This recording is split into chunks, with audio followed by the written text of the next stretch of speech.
Welcome to Community Management at George Brown School of Continuing Education. My name is Shavana Zege, and I'm excited to run this 7-week online course for you. If you haven't yet familiarized yourself with Blackboard, I highly suggest pausing this video and taking a look around. I've created a survey so that we can get to know each other better, so that I have a better understanding of what you're hoping to gain from the course. Materials for the course will be posted every Monday morning. You'll have a week to review materials, participate in the Facebook group, and submit any assignments. You can also see the course syllabus to see how we'll progress in the course over the next 7 weeks. You're probably wondering, who am I and why am I qualified to talk to you about community management? Well, I'm a strategic communication specialist, meaning I've built up years of experience working in all kinds of roles in the digital world. I started my career as a digital content coordinator for Chorus Entertainment. Working in broadcasting is similar to working at an agency. You have a number of competing brands under an umbrella, each with their own needs, audience, and content that needs to be created and pushed out to the community. Working at Chorus meant I got to work on brands like iVillage Canada, Slice, ABC Spark, the Oprah Winfrey Network, Cosmo TV, and the Women's Network. In this job, I worked on cross-promoting content across a handful of Chorus's properties and developing a standard set of analytics to ensure that all community managers were reporting on the same things. I helped source social listening tools and developed audience profiles for each channel so that we could better understand how to share content across all of our brands. After Chorus, I went to Factor, a government agency that funds Canadian music, to act as their head of communications. There, I did everything from community management to producing annual reports to meeting with bureaucrats. You'll see, as you move through the world of marketing and communications, that things aren't always as cut and dry as they are in other industries. You're expected to be adaptable and have a little bit of knowledge about a lot of things, and ideally to complement your skill set. After Factor, I went to Music Canada, a trade association that represents major labels like Sony, Universal, and Warner, to be a strategic communications advisor. Working for not-for-profits provides an interesting view on community management and communications in general. For the past 4 years, I've been a department of one person, meaning it's been my responsibility to manage all aspects of the organization's public-facing communications. Most recently, I worked for HackerU, Toronto's leading coding bootcamp, as their digital marketing manager. I worked at building their alumni network and integrating HackerU into Toronto's larger tech community. Sometimes community management isn't only helping people interact with your brand on your own platforms, it's establishing your brand on other platforms as well. Similarly, sometimes community management is managing an internal community, so in this case, a network that only alumni had access to. So let's talk about community managers.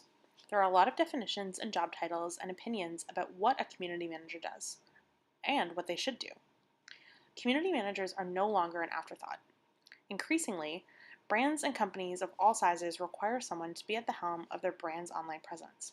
This is great because it means that there's more jobs and more standardized descriptions for what a job entails. But community managers take different shapes. If you're at a big firm, that might be your entire job. You aren't looking at analytics or social marketing, you're purely focused on content and engaging with people online in real time. When you're working on community management, it's your job to ensure that people are engaged and interacting, and building up your community. Putting content out into the world doesn't mean much if no one's looking at it. If a tree falls in the forest, does anyone hear it?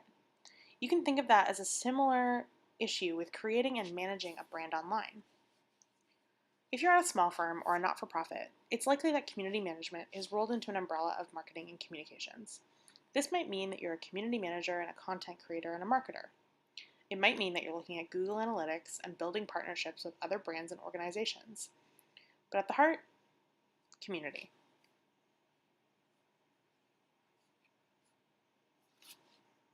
Community managers work on and offline. And while this course is primarily focusing on how to build a brand online, it's important to understand that what you build online does actually translate into the real world. Community management is about having people skills and knowing what people need. Whether it's helping someone find information or being an expert or promoting a service, you need to know what you're talking about, and you need people to trust you. In this course, and as you go forward into the world of social media marketing, I want you to remember that offline component. The importance of being a helpful, kind, and informed person when interacting and representing a company or brand online. Even if you aren't shaking hands at an event, or working with a focus group, or picking up a customer service call, the people you do interact with online are people just like you, and they just want to be listened to, and they want your help. The best community managers are those who understand that connection.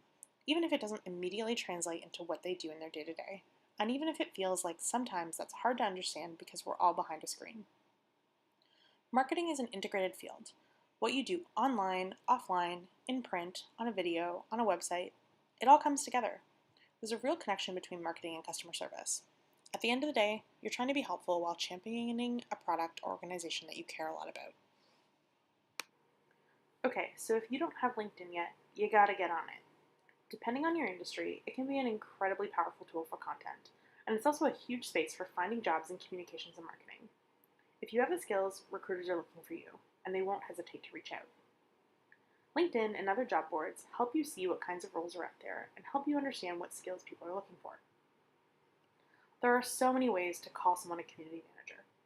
Whether you're a social guru, an engagement coordinator, or a builder, it can feel endless and overwhelming to try and parse what all these different titles mean. At the heart of each of these job titles, they want someone who can build and foster an engaging and interactive online community. Reading job postings can help you get a sense of a company's culture and the style of community manager that they're looking for. A big part of working in digital marketing and social media is staying on top of trends and having a handle on what people are looking for. Job postings and LinkedIn give you a clear look into what companies want. Maybe you're already employed and you're thinking about switching careers. Maybe your existing job wants you to level up by taking on some aspects of community management. Or maybe you just want to understand how it all works, so you want to build your own business. We're going to touch on all of the ways community management fits into these goals. As I said earlier, if you fill out the survey on Blackboard, it'll help me get a better idea of who you are and what you're looking for in this course. Do you want to work at a startup? Start your own business? Go work at a not-for-profit? As more and more of our lives and businesses move online, good community management skills are necessary if you want to be successful.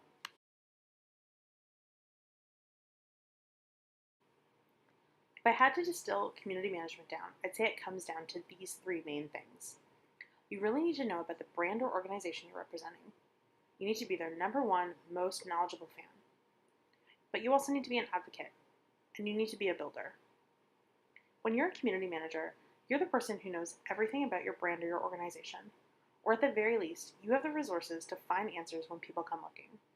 It's your job to develop a persona for the brand or organization you're representing and to champion them. We'll dig into this idea of a voice later on in the course, but I'd like you to start thinking about some of your favorite brands that you follow or interact with online. Why do you like them? Are they informative? Are they funny? What don't you like about them? Are they always trying to sell you something? Are they rude or too formal? When you're the community manager, it's your job to decide this and to go in a direction that both serves the brand or organization you represent and the people who buy your product or support your work. Next week, we're going to look at social strategy, and this is exactly the kind of thing that we're going to be talking about. Next, you want the community to love the brand as much as you do. So if you truly believe that the soda you're selling is the best soda out there, then you have to work to get people on board with that vision. And a good community manager can do that. So there's two sides to being an advocate. Advocating for the product, but also advocating for the consumer. When your company or your client wants to change directions on a product or a service, you're the voice of that community. You get feedback from them constantly, and you can make things happen for them. That's a lot of power, and it's important to respond to your community. Brand loyalty is tied very closely to community management, and as we move through this course, you'll see why. Starting discussions, joining discussions, and being engaged. If you're engaged in interacting, you'll get that back. So what else is there? As far as I'm concerned, to be a great community manager, you need these 6 things. But it's easy to forget when you're deep in it. You need to be curious. You need to know what else is out there and not just be an expert on your product. So being knowledgeable about everything that you do, but also what your competitors do. You need to be engaging and not always telling your own story. That means listening to other people. A huge aspect of community management is listening to what your community is trying to say to you. You want to be responsive. The reason people turn to social media is for a faster response. If you wait 2 weeks to get back for someone, that's not a great way to win followers or friends. You have the opportunity to make people feel listened to, and like your brand cares about their concerns in a timely manner. Think about the last time you had good customer service. I bet it was a pretty quick response that made you feel listened to and like they were taking your problem seriously. But that said, you don't have to respond to everyone. If someone's harassing you or being a troll, you don't need to fuel that fire, and it's counterproductive. Next, you want to be proactive. You need to anticipate the good and the bad. How many times have we seen a brand posting a scheduled tweet in the middle of an emergency or a crisis? Be mindful of what you're posting and how it can be received. Later in the course, we'll go into how to pivot and handle these kinds of situations. This kind of proactive approach is built right into your strategy plan. And knowing what you're going to say, how you're going to say it, especially when you're asked those tough questions, is key to keeping you and your client out of hot water. Being empathetic is key. The internet has changed the way that we interact with each other, and it's easy to think that it's just a faceless person on the other side of that screen. But you have to remember that these are people too. And I think a really important thing is remembering times when you've had good customer service online, or when you've asked questions online and people have responded to you in a really helpful and responsive way. When someone's having a problem, you want to help them through that, especially if that problem is with your brand or your product. And finally, as with everything in life, being a decent human being will take you very far. Again, whether that's on or offline. Think of your community as friends and not consumers. Sometimes when you work for a brand, it's easy to just push that brand and forget that it's a two-way conversation. It's not just a commodity. And similarly, it's easy in the world of social media and digital marketing to only think about the numbers. Your boss or your client is always going to want to know how many followers and retweets you have. And it's part of your job to help them understand engagement as a key measurement of your brand success. But it's not just about the numbers. It's about the interaction and the quality of that interaction. Think about it as a community and not numbers. So, we have a lot to cover in the next 6 weeks. But during that time, we're going to go over things like strategy development. What are the parts of the puzzle that help put together your plan? Before you launch anything, you need a strategy and you need to tie it all together. These kinds of plans help tie your work to other departments. In all of the jobs I've had, I've always had the task of putting together strategic plans. How does social support the organization's other goals? How can we use it to share other parts of our business? How can we ensure that we're on the same page as our sales team, PR team, and customer service reps?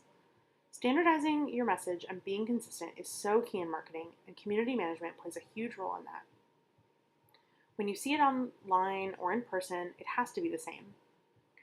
You want to make sure that you're giving people the same response and, quite frankly, the same level of customer service. A big thing we're going to talk about is social tools, how to measure, how to document, and what to do when things aren't going so great. But we're also going to look at how to figure out what you're doing well and how to keep that going. We're only going to cover free measurement tools in this class because those are likely what you'll be working with unless you find yourself at a large agency. We'll look at how to schedule posts and read basic analytics so you can give everyone those numbers that they always want. We'll also dabble in budgets. So while there's a lot of great that you can do for free, sometimes you need a little cash flow, especially when you're a brand that's just starting out. You're going to need some paid social to help build infrastructure and get your content flowing. So you'll need to keep that in mind as you plan.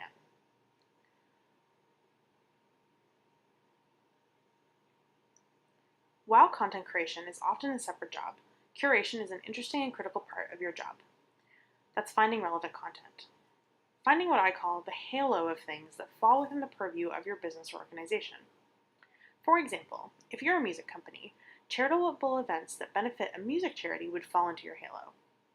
It's likely that as the community manager, you'll also be creating photos, vlogs, blogs, or other pieces of content that are optimized for social. Later in the course, we'll look at how to use trends to stay relevant without totally dating yourself or being late to the meme party. Again, we're going to keep going back to that concept of IRL outreach. Knowing how to work with people is really important, even if you don't see them face to face. You want to bring human interaction into all of the aspects of community management. And plus, you're going to do outreach in different ways. We'll talk a little about influencer marketing and how to bring people on board to what you're doing. Finally, throughout the course, we're going to be looking at expert advice and creating our own set of best practices for community management. I'm going to bring in examples from my work experience, and I want you to always be thinking of examples that you've encountered, whether it's personally or in your work or a BuzzFeed article that's showing the worst social media blunders of the month. So I talked about this a little bit at the beginning of the video, but the two main tools that we're going to be using in this class, because it's online, is Blackboard and Facebook. So while you may have read things that say that Facebook is dead, it's actually so critical when you're a community manager. It's the thing that is going to link all of your accounts. You need it to sign up for so many things. And really, it's also a great tool, and you can learn a lot from it. So if you don't have a Facebook account yet, you're going to need to sign up for one. In this section of Blackboard, you'll see that there's a link to the Facebook group for this class. So you're going to need to request to join it, and I'll approve you. And in that group, every week, we're going to sort of talk about things, we can share articles, and we can also just sort of debrief on what we've learned that week. Additionally, like I said earlier, if you're not familiar with Blackboard, poke around a little bit. There's going to be content every Monday morning, and so you'll see Lecture 1, Lecture 2, Lecture 3, and so on. And in it, you'll see that you'll have a link to a video like this to watch. You'll also have some things to read, and you might have some information on an assignment. On the homepage of the Blackboard course, you'll see the course syllabus if you want to get a rundown of everything we're going to go through, how the grading structure works, and everything else that you need to know as a George Brown student. So I know it's only week 1, but you've actually got an assignment already. So one of the things that people use social for is contests. And in my experience, contests are either amazing and they work really well, or they flop. Nothing is worse than running a contest and you get 2 entries. So what I'm asking you to do is to design a contest using 2 social strategies. I want you to consider who's going to gain something from this contest, because both you and your community need to gain something. So if you're asking them to create content, can you share that? Is it good content? Are you asking them to share with their followers? And what are they getting out of it? So this assignment is going to be due next Monday. What I'd like is a 1-pager that kind of gives us an overview of the contest, and feel free to be as creative as you want.